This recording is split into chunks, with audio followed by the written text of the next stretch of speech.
Welcome to Chronosphere Fiction. This is your Chronosphere pilot, Daniel French. And man, flying through this stuff is pretty crazy.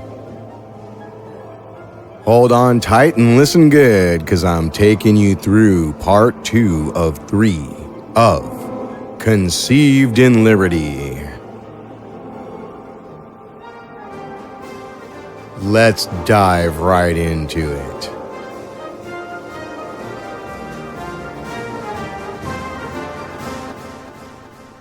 I love America. Folks. Scene 3, Aaron's room. Aaron sits at his desk, closely studying maps. The Kirk Gower show is playing at an audible volume, but the words are indecipherable. There's a knock at his door. He looks up. Come in. Into the room steps Noah, a bulging backpack in his hands. He shuts the door behind him. Hey. Hey, you got everything? You bet. Noah proceeds to Aaron's bed, upon which he places the backpack. As they speak, he opens it and begins unloading the contents. What did my mom say What do you mean? when she answered the door? Hi, nice to see you. Didn't she ask about what was in the backpack? No, she said she was happy you had some company. Good. Noah holds up 2 large jars of nails, nuts, bolts, etc. Found these in my dad's garage. Didn't even have to pay for it. I hope that's not all. Nope, got 5 more jars. Enough shrapnel too. I don't know what you're talking about, Noah. What do you... Aaron calmly places a single finger against his lips, requesting discretion. Your mom's with Brent. You think she'll hear us? You never know who could be listening in.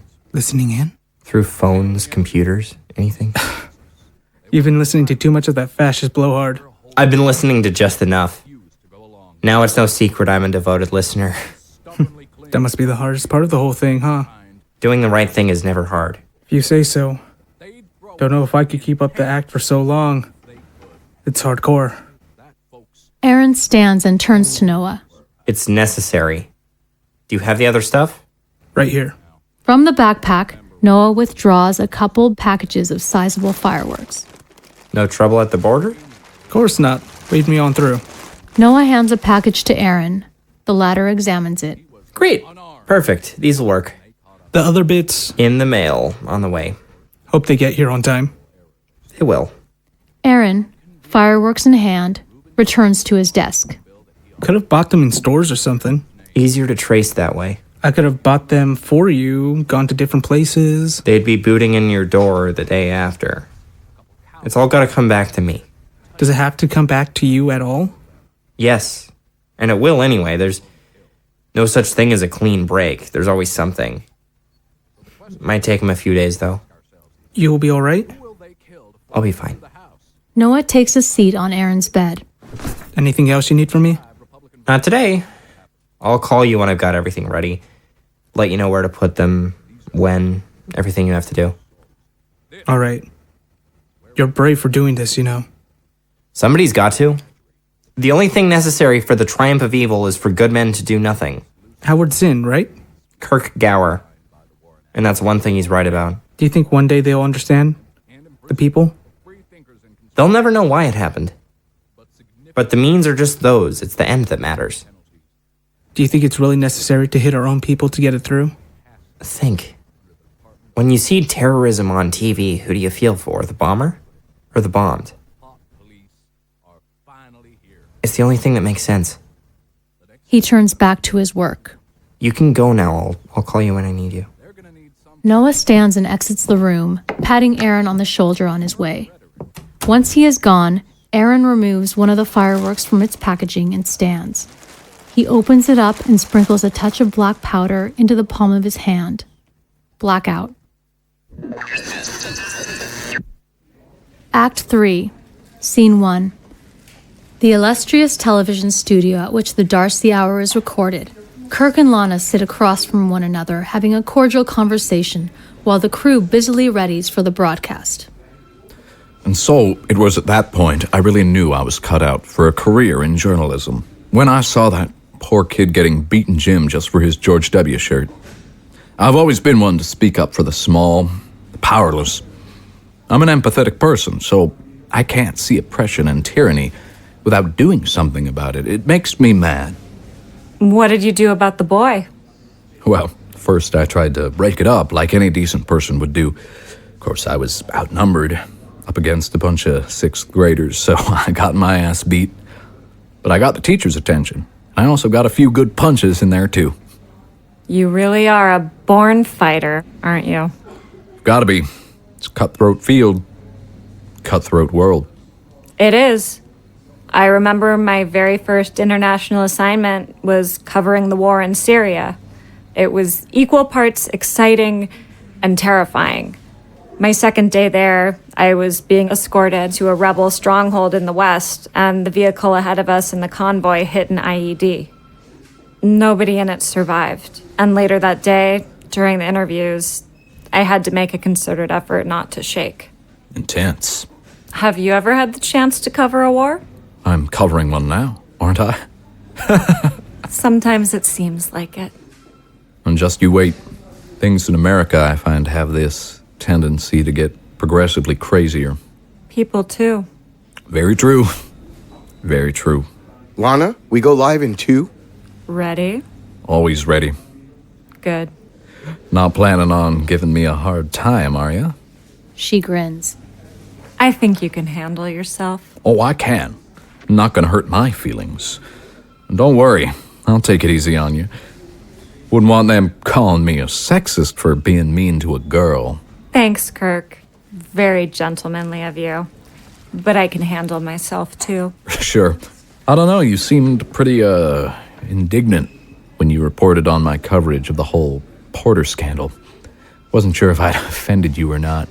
Well, the topic of that episode was the propagation of unsubstantiated claims in news media and their potential danger to the public. And you remember the riots over your misleading claim that he was forced to resign for political reasons. I wasn't the only one suggesting that might have been a possibility. They were protests, not riots. And don't forget that the evidence available at the time, the emails and Porter's own statements, pointed to a virtual coup in the House Intelligence Committee aimed at withholding the memo on... I get it. It's old news anyway. We're not here to talk about that. I'm glad, because I could always talk about the unsubstantiated claims from you and your network, all that stuff about Guthrie communicating with the Saudis. 10 seconds, everyone. All right, this is it. Gower hastily adjusts his appearance. See you on the other side, Darcie. She extends her hand. He gives it a firm shake. 5, 4, 3, 2. The live broadcast begins. Lana looks directly into one of the several cameras. Good evening, and thanks for joining us for this special episode of the Darcie Hour. We're joined tonight by controversial radio talk show host Kirk Gower, a polarizing figure who, as you probably know, is increasingly in the public eye this year for his inflammatory method of reporting. Regardless of your political leanings, it's more than likely you've got a strong opinion, one way or the other, on Gower's loud and, some would argue, violent brand of political commentary, which has prompted criticism for its dubious sources, cataclysmic predictions, and urgent calls to action. Tonight we learn more about the man, his positions, and his convictions. Kirk, thanks for being with us. Thanks for having me, Lana. There's no denying that we live in a deeply divided country. Absolutely. There's so much vitriol on both sides. It seems every time you flip on the TV that somewhere things have gotten completely out of hand between protesters and counter-protesters. Something like 12 deaths this month alone at political events, I believe. There are lots of people who say you're widening the political divide, feeding into that vitriol with your extreme language. Well, maybe you'd say that, but my listeners know that I want anything but civil discord. It's like Weimar Germany out there, where you've got paramilitary groups clashing in the streets. It's not healthy at all for a democracy. That's another thing people take issue with, Kirk. Your rhetoric that draws an equivalence between contemporary America and any number of totalitarian states. Say Nazi Germany. No. I said Weimar Germany. Anyone knows this was the government that immediately preceded the Third Reich. But you have compared America to Nazi Germany, Kirk. We've got the quotes. You're misrepresenting what I said. I'm not comparing the two. I'm saying in many respects we're becoming more and more like such a society with the censorship, the violence, the corruption. You've talked about concentration camps. Just last Thursday, you warned Americans that camps were, quote, the next step after passage of the Rubin Bill. Do you really think that's helping? No, I said re-education camps. They're not the same thing. Besides, the American government has established concentration camps in the past. Maybe you forgot about the internment of innocent Japanese Americans during World War II, so it's not as far-fetched as you'd like people to believe. The point, Kirk, is that Americans of all persuasions are worried about the future of the country in record numbers, but your reporting reinforces the existing atmosphere of fear and distrust. And we know that fear, as well as hatred, can be dangerous. Well, the American people are right to be afraid, and it's not what I'm saying that makes them fear. It's what our government is doing in order to realize its oppressive, power-hungry agenda. I'm glad that you brought up that agenda. Can you speak to the conspiracy theories you've circulated regarding the death of Senator Rubin? It's not a conspiracy theory, Lana, just because the facts haven't all come out. I fear they never will, because that would nullify the Senate's vote on the bill, wouldn't it? You, me, and everyone else know the Senate wasn't about to pass it before Rubin bit the dust. Then you think that someone in government ordered his death?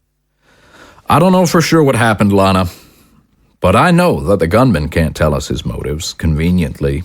The gunman, David Kroger, had finished writing a white nationalist manifesto just days before the assassination, Kirk. And according to investigators, he had downloaded the show of yours in which you lambasted Senator Rubin as a, quote, putrid liberal fascist for drafting the bill and said, quote, something needs to be done about this traitor. I'm aware of those claims, Lana. Maybe you don't think it's fishy that was the only episode of my show they found on his laptop, but Kroger's friends all said that they never saw him or heard him say anything that indicated any right-wing views. They were all shocked. What's truly dangerous is you blaming me right now for the senator's death. That isn't what I'm doing. I just want to make it clear to everyone. Sure. When I ask questions about Rubin's death, his assassin, I'm a conspiracy theorist. But when you tie me to his assassin with some paltry circumstantial evidence, that's different, though. Let me ask you outright, for the record. You don't think that anything you said or did had anything to do with the assassination whatsoever? No, absolutely not. I've never called for violence of any kind. I could have told Kroger or anyone that an attack on him would have the opposite intended effect. It would have bolstered support for the bill, just like it did. And I wonder if that was truly the intention behind the attack, whether it was organized by some institution in government or not. Do you know what a false flag is, Lana? Why don't you define it for us? You're probably dying to. It's an intentionally deceptive act aimed at scapegoating a certain entity, maybe a country or political party, thus stirring up hatred and justifying action as a response. In World War II, the Russians shelled a village of their own to blame Finland and go to war. Our own Department of Defense had a plan during the Cold War to fake the hijacking of planes, attacks on ships, even subversive guerrilla activity in America to justify an invasion of Cuba. And if somebody wanted to jam that bill through the Senate, they'd blow Rubin away and make it look like some right-wing extremist did it. Or perhaps it was simply a right-wing extremist. Maybe so. In which case, I guess it's time to censor all conservatives before they radicalize, huh? That's what you're saying? I don't think we should devolve into the same old talking points on the bill here. I think the American people have heard enough of that lately. So you're not even interested in having a discussion on the bill and what it'll mean for this country? No, I'm merely saying that people have been barraged with opinions on it all month. That's going to keep up. Most people have already made their judgments. That's exactly the problem. The media doesn't want people to know the implications of censorship. This upcoming vote is the most important congressional vote of the century. The result will decide what kind of country America will be. The importance of it, its substance, really can't be downplayed. I'm saying that I'm here to interview you. This isn't necessarily about the bill. I'd like to change gears here, if you don't mind. Not at all. Please do. You sell yourself as a family man on the air, an advocate of traditional conservative values. But it's come to light that you and your wife of 10 years separated a couple days ago. I'm sorry. Would you care to comment on that? Would I care to comment on that? I have no idea. What exactly is it that you think you're... Numerous publications have reported on this development, but you haven't made any public acknowledgement as of yet. If you'd like to, you're free to. Gower begins to squirm. Cynthia is in the midst of a nervous breakdown. She needed to take some breathing room, but that's not the business of you. You're a public figure, Kirk. And more than once, you've pointed to a dedication to personal openness stemming from your journalistic responsibilities. We reached out to Cynthia, Kirk, and she gave us a different version of events. So you're taking her word over mine. You want to talk about unsubstantiated claims? Kirk, she made some serious allegations, which I think we should discuss. She also told us she's in the process of filing for divorce. Gower is beginning to have a difficult time concealing his fury. You think you can bring this up on the air, talk about this? Well, you yourself certainly don't shy away from reporting, even commenting on personal matters. If I recall correctly, you once said on air that I was lying when I made allegations of harassment against Michael Sternbaum at this network, that I likely wanted the coverage. No, I don't think you were lying. I think he did do all that, but you liked it. Excuse me? And you said he forced himself on you for all the coverage, the attention. How dare you? You don't talk about my family, you bitch. What's going to become of your children? Kirk jumps to his feet as if ready to pounce on her. There is obvious alarm in the ranks of the crew. Listen to me, you little cunt. You keep your shit-stained nose right the fuck out of my life. It's my fucking business. I should have known some fucking bimbo media whore like you would pull this fucking Jerry Springer gotcha shit on me. Unbelievable, little pissant. Fuming, he storms off the set and off stage, leaving everyone aghast, speechless. Blackout. Scene 2. Aaron's room. The young man sits at his desk, writing a letter by hand. The maps he had been working on had been pinned to the wall. As usual, the Kirk Gower show plays in the background. A knock at his door is heard. Aaron, some packages for you, sweetie. He doesn't look up. Come in. Aaron's mother enters the room, one of said packages in her arms. She sees that he's engaged. I'll just leave them here. There's a couple of... Thanks. She places the package on the floor next to the door. There are others just outside the door, which she proceeds to stack upon the first, one by one. There are 4 total. So what are they? They're pressure cookers. What do you need so many for? Planning on opening a restaurant? It's for a science project. I need the parts. Oh, that's nice to hear. I thought you were over engineering for good. Not just uninspired. Until now. She notices the maps on the wall, but says nothing. I was just headed out. Brett's in his room. Okay, I'll keep an ear out. Thanks, I should be back by 10. Fine. She stands in the doorway for a moment, looking on her preoccupied son. You doing all right? Fine, Mom. Okay. Haven't been seeing you a lot. Well, I'll see you later. Later. She withdraws, shutting the door behind her. There's a knock at the front door from elsewhere in the apartment. Aaron stops writing and listens closely. We hear from off stage Aaron's mother answering the door and exchanging indistinct words with whoever knocked. Shortly, the front door is shut, and there is yet another knock on Aaron's door. Yes? Can I come in? Aaron doesn't seem to recognize the voice. Yes. Into the room steps Hector. Aaron is moderately surprised to see him. Their conversation is somewhat awkward. Oh. Hi, Aaron. How you doing? Fine. I was in the neighborhood. Thought I'd stop by, see if you were around. Been a long time. Like, what, a year? Yeah, something like that. Not so easy to get in touch with you. You deleted your Facebook and you don't answer any phone calls or emails. Changed my number. I don't really use email anymore. Yeah, you kind of dropped off the face of the earth. Been pretty busy. You busy now? Not really. What are you up to?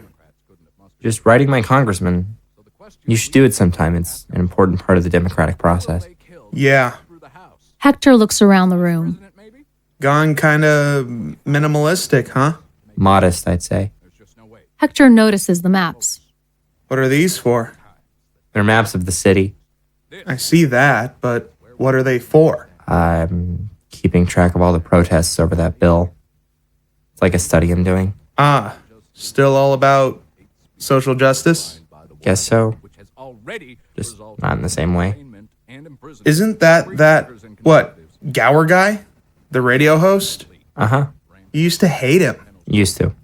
Aaron, man, is everything cool? What do you mean? You seem, I don't know, weird. Like, completely not yourself. And you blew me and everybody off for so long. Alex thought you had moved or something. We kind of just gave up after a while. I mean, it's all really weird, dude. Aaron just shrugs. Do you, feel all right? Yeah, I feel fine. I don't know why you're so concerned. Because you disappeared on us. And your mom said you barely ever go anywhere or have anybody over. Are you a shut-in now? Aaron calmly stands and faces Hector, eye to eye. I've got important things to do. You don't have anything else to say? I don't owe you an explanation. I thought we were friends. And you're not wrong. We were friends. Other things require my focus now.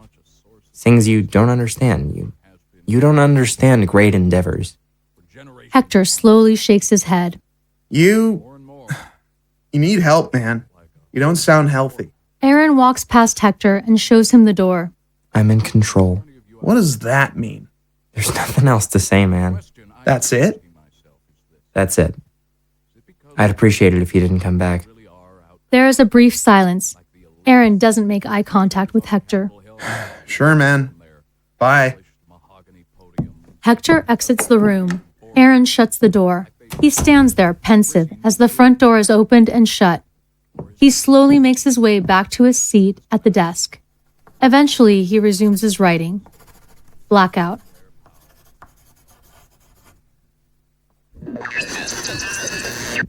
Scene 3. A bar in Washington, D.C., dimly lit and a bit crowded. McPherson, unaccompanied, sits at the bar itself, his tie loose and his spirits high. He finishes off a glass of straight whiskey. On the TV mounted upon the wall in the corner of the room is the Darcie Hour. Steve's attention is drawn to the show. You don't talk about my family, you... What's going to become of your children? Listen to me, you little... You keep your shit-stained nose right the out of my life. It's my business. I should have known some bimbo media whore like you would... The bartender passes McPherson. Gotcha on me. Excuse me, could you change the channel? Don't know how much more of this I can take. Yeah, no problem. The bartender goes and flips the channel to some sporting event. He then returns to McPherson. Need another? Well, I wouldn't say need. Say no more. He pours another for McPherson. You work on the Hill, don't you? What gave me away? For one, the flag on your lapel. Oh, of course. But you got the look. Unmistakable. The look? Oh yeah, I know the look. You'd be surprised by some of the folks we get in this place. Would I? Would you believe me if I told you that presidents have sat at this very bar? Maybe after a couple more. I kid you not. Sitting presidents sitting right here. I personally served no less a personage than Bill Clinton. Might have known he'd be the one. It was before all his Monica troubles. I just started working here and I pick up a phone call telling us the president was planning on stopping by. No, I'm sure it's a prank call, but I play along. Sure enough, that night, in he walks. Entourage of Secret Service guys and everything. I say, "How you doing, Bill?" "Fine," he says. "Been a long day." He orders his drink, We make a little small talk about football, he tips me a $100 bill and leaves. Quite a story. What did he order? Glad you asked. You can tell a lot about a man, I think, by what he drinks. He gets a mojito, just like Hemingway. It's a Cuban drink. Would have guessed mint julep. So what can you tell about me from my drink? I'd say a man drinking straight Jack is either celebrating something or desperately trying to forget. Maybe both. That right. Got the news this morning. Wife's at home expecting number 1. I'll be damned. Next one's on the house. You're too kind.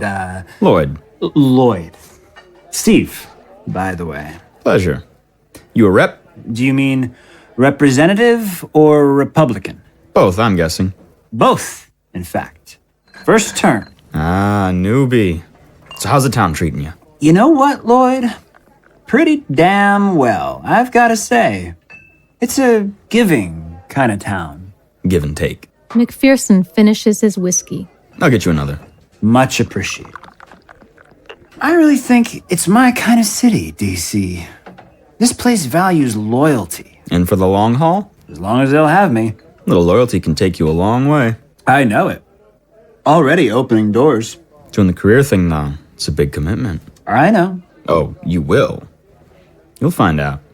I don't just mean the time and the money. Something about public service. It changes the way you approach others.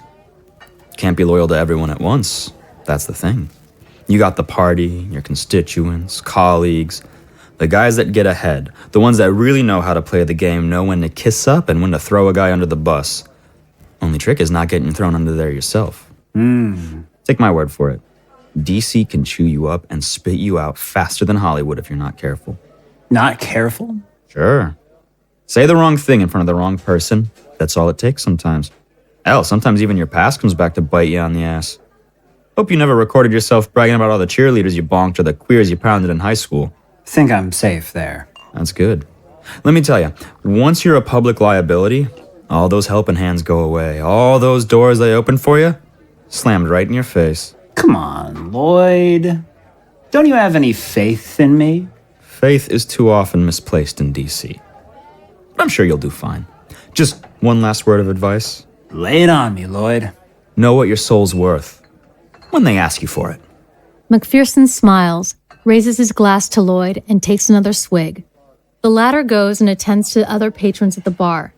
Soon enough, Scarlet enters and, noticing Steve, heads in his direction. Come here often? McPherson turns and sees Scarlet. A smile spreads across his face. By now, he's rather intoxicated. Don't get enough of me in the office, huh? I suppose I could put up with some more of you. Take a load off. She takes a seat next to him. First time here, actually. Barry's recommendation. My first time, too. Fancy that?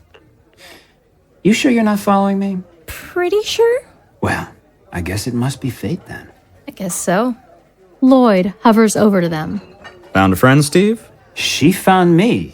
This fine young lady will have whatever she wants. Gin and tonic, please. Sure. Careful, Mr. McPherson. People might get the wrong idea about you and I. Ah, phooey. We're co-workers. We ran into each other by pure chance. Besides, I won't tell if you don't. Can your bartender friend keep a secret? He sure can. Steve here's in government, you know. He could have me killed. So what brings you here this evening? Just thought I'd get out. Haven't had much time to take in Washington's nightlife. Plus, I have cause enough to celebrate. Is that so? That's right.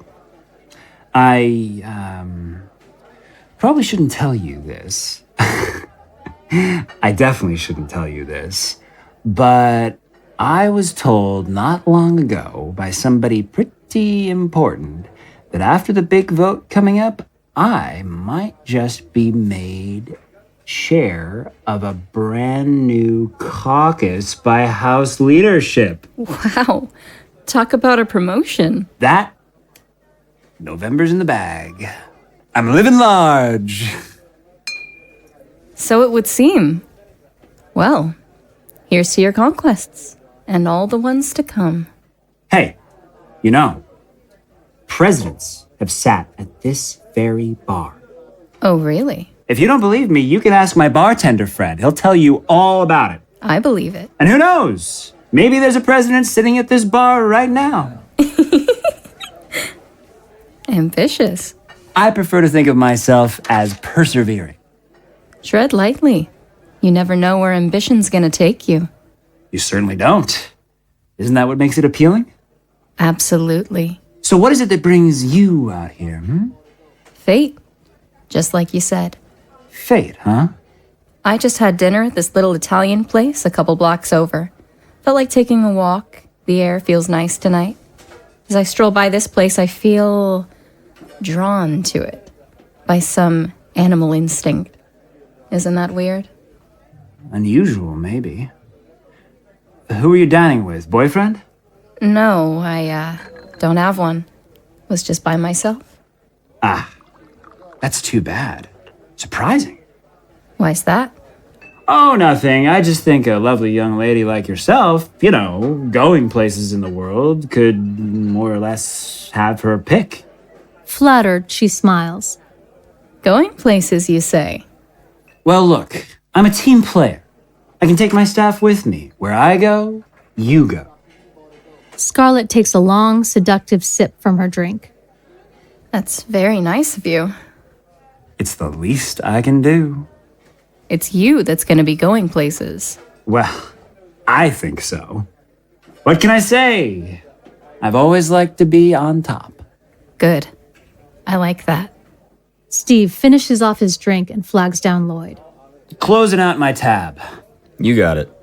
Loyd goes to collect his check. I'm pretty smashed. I think I'll be heading to my place. And where you go, I go, right? That's the idea. I'd love to talk politics someplace more private. Maybe there's some dictating you need to do. There sure is. Loyd returns with the check, grinning. There you go. Have a fun night, Steve. McPherson gives him a wink. Loyd leaves them once more. Steve takes his wallet from his pocket, removes a wad of bills, and places it on the bar. The honorable representative from California can lead the way.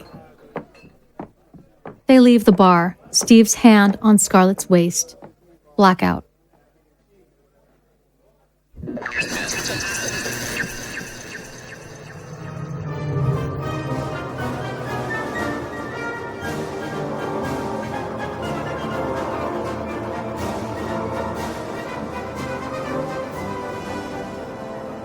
That winds up part 2 of 3 of Conceived in Liberty. Aaron is played by Will Geare. Aaron's mom is voice acted by Kathy Lieberman. Noah is played by J. Dean Garcia. Hector is Joey Ochoa. Kirk Gower is voice acted by Blake Benlan. Lana Darcie is played by Alexis Bird. Steve McPherson is played by Matthew Smith. Scarlet is voice acted by Katelin Curtis. Loyd the Bartender is played by Harrison Derbyshire. Conceived in Liberty is written by Blake Benlan. Production and sound design are by myself, Daniel French, at Fishbonius Sound Design. Until then, keep your cosmos clean.